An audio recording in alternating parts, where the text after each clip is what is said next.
Oui, vous savez, le Sud-Est sera un pôle dans la nouvelle politique définie par le président de la République et qui est en train d'être incarnée par le Premier ministre Ousmane Sonko. Et ce pôle, la capitale sera Tambacounda. C'est un honneur pour nous. Et pour avoir ça, pour valoriser tout cela, tout ce potentiel-là, il est nécessaire qu'il y ait de la communication.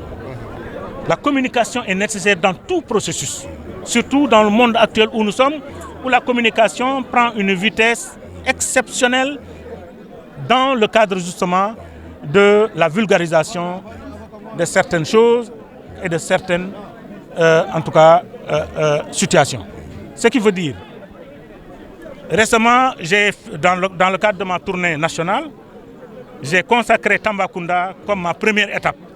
Et c'est à Tambacounda que j'ai déclaré qu'il y aura une maison de la presse. Et c'est à Tambacounda, dans les jours à venir, on va poser la première pierre de la maison de la presse à Tambacounda. Et cela va venir renforcer ce que vous êtes en train de dire, c'est-à-dire les médias du Sénégal. Je vous disais, en allant à Dakar, il y en a certains, dont Aliou par exemple, qui connaît bien la maison de la presse. Vous n'avez pas besoin d'amener du matériel à la maison de la presse. C'est révolu parce que le président de la République, Bassirou Diomaye Faye, nous a demandé de faire de la maison de la presse une vraie maison de la presse et de donner à la presse toute sa dignité.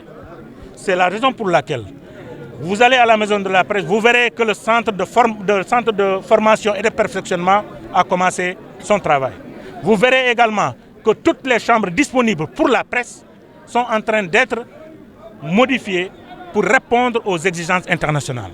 Vous trouverez également à la maison de la presse que vous n'avez pas besoin d'aller dans des salles de sport ailleurs, puisque vous avez une maison de la presse qui dispose d'une grande salle de sport moderne qui va démarrer dès la semaine prochaine. Donc tout ceci, c'est pour répondre aujourd'hui à ce que veut le président de la République et le Premier ministre. Donner à la presse toute sa dignité.